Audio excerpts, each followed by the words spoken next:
लो आ जाओ भैया।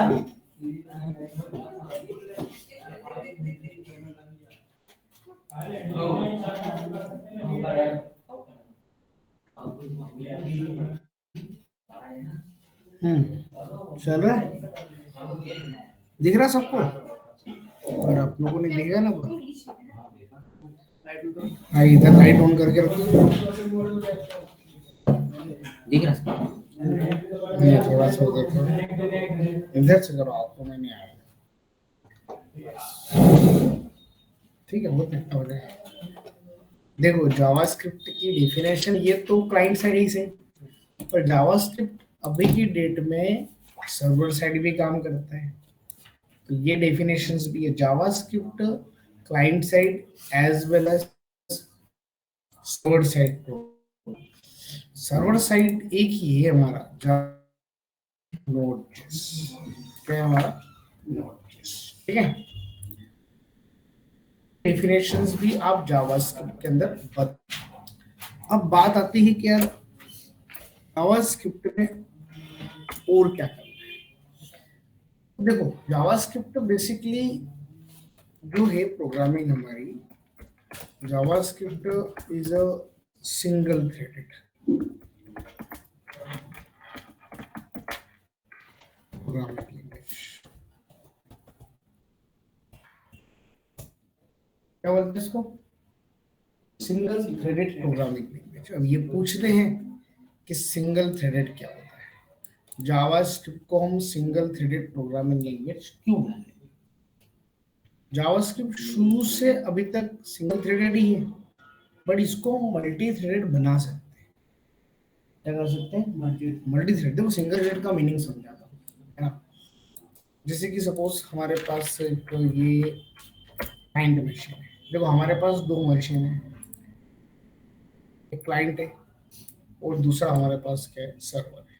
ठीक है, क्लाइंट ये ब्राउजर है हमारा, क्लाइंट मतलब हमारा क्या, ब्राउजर। ये हमारा ब्राउजर है और ये हमारा क्या, सर्वर है। ठीक है, तो क्लाइंट की मशीन में हमारे पास अलग अलग डिफरेंट डिफरेंट टाइप के मैंने यूजर्स बिठा रखे। एक हमारे पास यूजर 1 है, एक हमारे पास यूजर 2 है, एक हमारे पास यूजर 3 है। तो पहले यूजर ने एक सर्वर पे रिक्वेस्ट करी, है ना, कि मुझे एक पेज की रिक्वेस्ट करी उसने। ये रिक्वेस्ट करी पहले यूजर ने सर्वर पे, एक रिक्वेस्ट करी। वो किसके लिए रिक्वेस्ट करी और कितना टाइम लगेगा ये भी नहीं पता। मतलब किस पर्टिकुलर कोड के लिए रिक्वेस्ट करी, किस वेब पेज के लिए रिक्वेस्ट करी है, और कितना टाइम लगेगा ये नहीं पता आपको, है ना। तो दूसरे यूजर ने भी उसी टाइम में एक रिक्वेस्ट मार दी कि मुझे भी ये ला के दो, सर्वर को बोला। तो तीसरे यूजर ने भी क्या कर दी, रिक्वेस्ट कर दी। तीन अलग अलग यूजर ने रिक्वेस्ट पास करी, अलग अलग ब्राउजर, अलग अलग वेब पेज के लिए। तो जावास्क्रिप्ट क्या करता है कि किसी एक यूजर ने अगर रिक्वेस्ट करी है ना सर्वर पे, तो दूसरी दोनों रिक्वेस्ट ना क्यू में चली जाती है। किसमें चली जाती है, क्यू में। ये रिक्वेस्ट कब तक क्यू में रहेगी, जब तक कि रिक्वेस्ट पूरी फुलफिल ना हो जाए। पहली रिक्वेस्ट का रिस्पॉन्स यूजर 1 को मिलेगा, उसके बाद सर्वर दूसरी रिक्वेस्ट को एक्सेस करता है, उतने में ये पेंडिंग में रहेगा। और सेकंड रिक्वेस्ट का रिस्पॉन्स देने के बाद सर्वर किसको एक्सेस करता है, तीसरी रिक्वेस्ट को। तो अगर ऐसे कोडिंग हो रहा है, अगर ऐसे प्रोसेसिंग हो रही, जावास्क्रिप्ट अगर ऐसे प्रोसेस कर रहा है कि एक थ्रेड को कंप्लीट करेगा, फिर दूसरे थ्रेड को रन करता है, दूसरे थ्रेड को कंप्लीट करके तीसरे थ्रेड को क्या करता है, एग्जीक्यूट करता है। तो थ्रेडिंग बाय थ्रेडिंग हमारे कोड को थ्रेड बाय थ्रेड एग्जीक्यूट करना, ये कहलाता है सिंगल थ्रेडेड। क्या कहलाता है, जब तक कोई सर्वर एक रिक्वेस्ट को पूरी कंप्लीट नहीं कर देता, बाकी सभी रिक्वेस्ट किस में रहेगी, हमारी क्यू में रहेगी। किसमें रहेगी, इसी को बोलते हैं सिंगल थ्रेडेड प्रोग्रामिंग लैंग्वेज। क्या बोलते हैं। और थ्रेड जो होता है ना, जावा के अंदर जो थ्रेड होता है, थ्रेड एक प्रोसेस कहलाती है। क्या कहलाती है, प्रोसेस, है ना। अब एक यूजर ने रिक्वेस्ट करी कि मुझे गूगल का पेज ला के दो, एक यूजर ने रिक्वेस्ट करी मुझे फेसबुक का पेज ला के दो, और एक यूजर ने रिक्वेस्ट करी मुझे इंस्टाग्राम का पेज ला के दो, है ना। तो पहला गूगल का पेज जब तक पहले वाले यूजर को नहीं मिलेगा, सर्वर फेसबुक के पेज के लिए प्रोसेसिंग नहीं करेगा। समझ में आया? ये हमारी, अगर थ्रेड बाय थ्रेड हमारा कोड चल रहा है उसको बोलते हैं सिंगल थ्रेडेड। और जावास्क्रिप्ट जो है वो हमेशा सिंगल थ्रेडेड प्रोग्रामिंग लैंग्वेज है, बट इसको हम मल्टी थ्रेडेड प्रोग्रामिंग लैंग्वेज बना सकते हैं। क्या बना सकते हैं? Multi threaded. और जो सिंगल थ्रेडेड प्रोग्रामिंग लैंग्वेज होती है वही हमारी सिंक्रोनस लैंग्वेज कहलाती है। कैसी कहलाती है? JavaScript is a synchronous programming language. तो दोनों का मीनिंग सेम है, या तो आप उसको सिंगल थ्रेडेड बोल दो या फिर क्या बोलते हो उसको, सिंक्रोनस। सिंगल थ्रेडेड एक सिंक्रोनस बिहेवियर होता है। सिंगल थ्रेडेड ही क्या कहलाता है? एक सिंक्रोनस बिहेवियर, है ना। अब ये सिंगल थ्रेडेड का मतलब क्या होता है, ये कोड लिख रहा है, it execute our thread,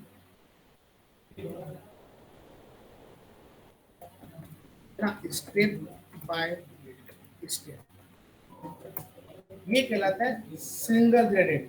it execute our thread मतलब प्रोसेस, कैसे? Step by step. अगर स्टेप बाय स्टेप, है ना, अगर हमारा कोड एग्जीक्यूट हो रहा है, हमारा थ्रेड एग्जीक्यूट हो रहा है, हमारी प्रोसेस एग्जीक्यूट हो रही है, तो उसको बोलते हैं सिंगल थ्रेडेड। और यही बिहेवियर हमारा सिंक्रोनस कहलाता है। कैसा कहलाता है? सिंक्रोनस।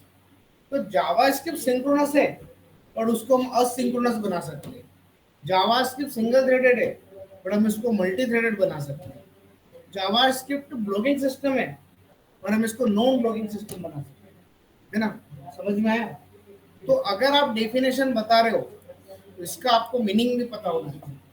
सिंगल थ्रेडेड क्या होता है, सिंक्रोनस क्या होता है, क्लाइंट साइड ऑपरेशन कैसे परफॉर्म करेंगे, सर्वर साइड किस टाइप के एप्लीकेशंस को हम डेवलप कर सकते हैं, मल्टीपल चीजें होती है जावास्क्रिप्ट। ठीक है। एक डेफिनेशन और है कि JavaScript is a object oriented programming language. JavaScript is A object oriented programming language. JavaScript जो है वो हमारी ऑब्जेक्ट ओरिएंटेड प्रोग्रामिंग लैंग्वेज कहलाती है। कैसी कहलाती है? Object oriented programming. ये देखो, वैसे जावास्क्रिप्ट में तो सभी कुछ ऑब्जेक्ट होता है ना। एवरीथिंग जावास्क्रिप्ट में एक ऑब्जेक्ट कहलाता है। क्या कहलाता है? ऑब्जेक्ट कहलाता है। इसीलिए जावास्क्रिप्ट को बोलते हैं ऑब्जेक्ट ओरिएंटेड प्रोग्रामिंग लैंग्वेज या स्क्रिप्टिंग लैंग्वेज भी बोल सकते हैं, क्योंकि एक स्क्रिप्ट पे काम करती है। समझ में आया? लिख लो, पॉइंट्स लिखो।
देखा? समझ में आया? JavaScript is a object oriented. देखो, जावास्क्रिप्ट में ऑब्जेक्ट क्या होता है? जैसे कि अभी हम रियल वर्ल्ड में अगर कोई भी चीज करते हैं तो वो हमारा एक ऑब्जेक्ट कहलाता है। जैसे कि आप मूवी देखने जा रहे हो तो मूवी क्या हो गया, एक ऑब्जेक्ट हो गया है। आप कहीं पिकनिक मनाने जा रहे हो तो वो क्या हो गया, ऑब्जेक्ट हो गया है ना। तो रियल वर्ल्ड में जो भी चीजें होती है वो क्या कहलाती है। जब तक ऑब्जेक्ट डिसाइड नहीं होगा काम कैसे करोगे, समझ में आया। तो हर एक चीज का एक स्पेसिफिक क्या होता है, हमारा ऑब्जेक्ट होता है। इसीलिए जावास्क्रिप्ट में हर एक चीज क्या कहलाती है, हमारी ऑब्जेक्ट होती है ना। समझ में आया आप सबको, क्लियर है। जावास्क्रिप्ट की डेफिनेशंस अगर हम देखते हैं तो क्या बोलता है, अच्छा एक और लिखो यहाँ पे। JavaScript is a interpreted cross platform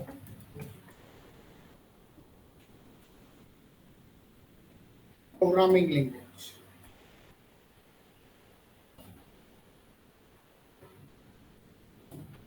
JavaScript is a interpreted, ये अलग होता है, comma cross platform programming language.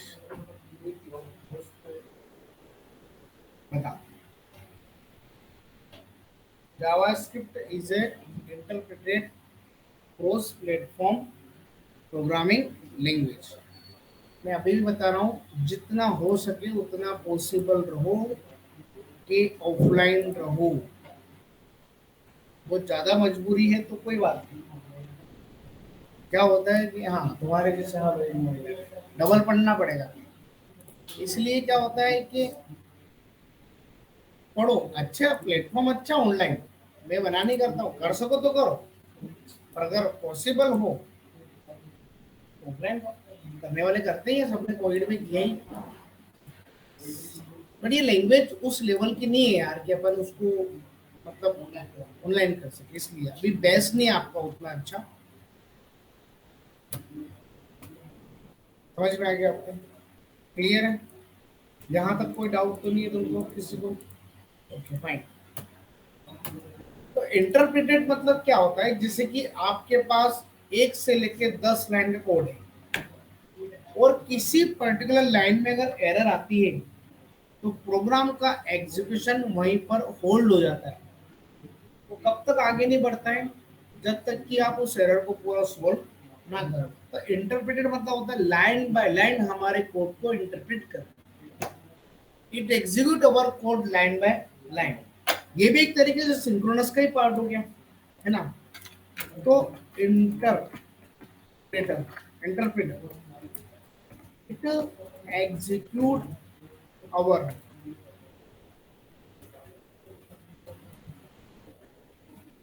Code line by, it execute our code line by line. ये हमारे कोड को लाइन बाय लाइन क्या करता है। इंटरप्रेटर कभी भी पूरे होल कोड को एक साथ एग्जीक्यूट नहीं करता है। वो कभी ऐसा नहीं करता है कि अब जितने नंबर ऑफ एरर आ रही आने दो इनको सबको मैं एक बार बता दूंगा, ऐसा नहीं होता है। लाइन बाय लाइन चलेगा। अगर किसी लाइन में एरर आती है तो एग्जीक्यूशन वहीं पर क्या होता है, होल्ड हो जाता है ना। ठीक है, it hold the execution of our program.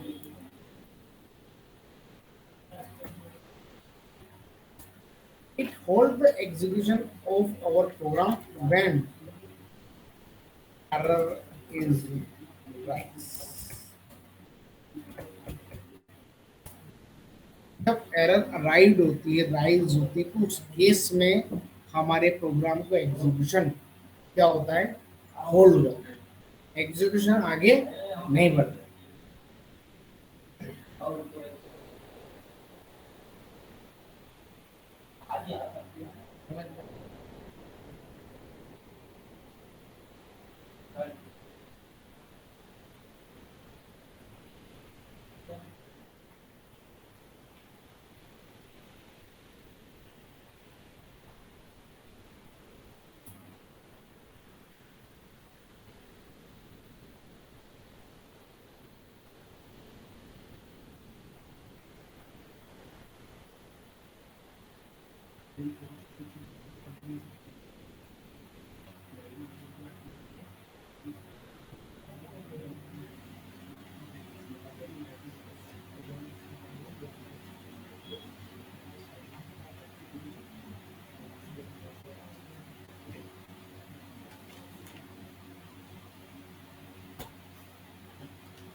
समझ में आ गया।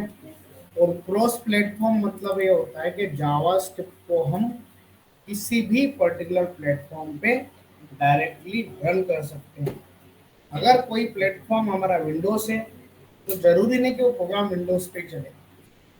किसी एक ब्राउजर पे जावास्क्रिप्ट रन हो रही है तो उसको हम किसी भी ब्राउजर पे डायरेक्टली एग्जीक्यूट कर सकते हैं। इसको बोलते हैं क्रॉस प्लेटफॉर्म। क्या बोलते हैं? Cross platform.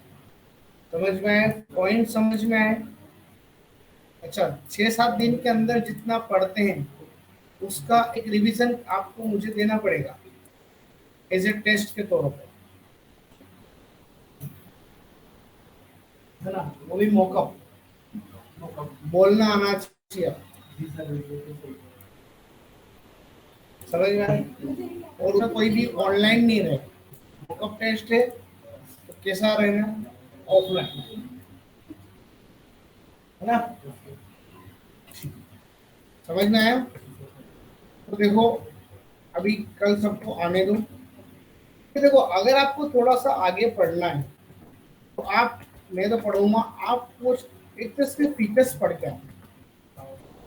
फीचर्स और किस टाइप की एप्लीकेशन हम इसके अंदर डेवलप कर सकते हैं, ये दो चीजें आपका बेसिक काम है कल तक का। अभी जावास्क्रिप्ट बेसिक बेसिक चल रहा है तो तुम्हारे पुराने एचटीएमएल सीएसएस का कोड वगैरह करना है बूटस्ट्रैप तो वो कर सकते हो, है ना? ठीक है, थोड़ा थोड़ा सा इसको स्टार्ट करेंगे। ये सबसे अच्छी बात है कि इसको स्टार्ट हमने कर लिया है। बस ये सबसे जरूरी होता है किसी भी चीज की शुरुआत करना।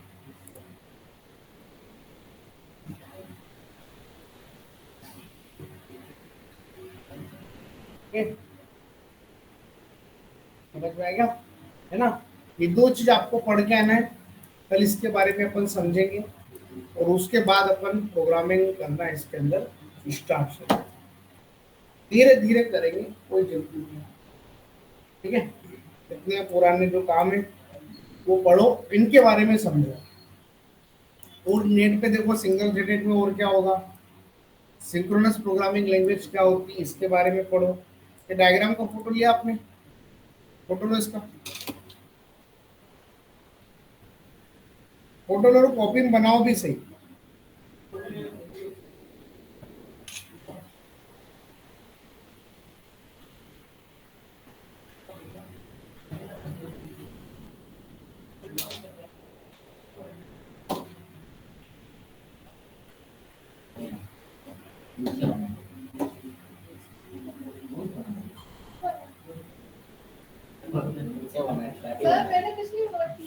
ठीक है, फोटो लिया आपने? कॉपी में बनाना भैया इसको। और जो कॉपी लेके आए नोट्स मेंटेन करो, कल से प्रॉपर लिखो। ठीक है बोलू, कल से प्रॉपर लिखना है, नोट्स मेंटेन करो, जरूरी है, काम आएगा आपको आगे। ठीक है, चलो, तो कल आने दो, ऑफलाइन रहो भैया, जो भी है। ओके, हाँ ग्रुप में डाल देना, मैंने बोल दिया ना सबको, ऑफलाइन ही रहेंगे।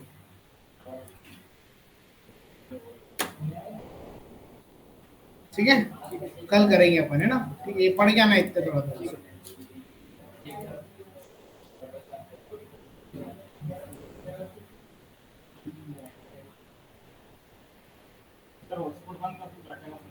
हाँ बंद कर दो।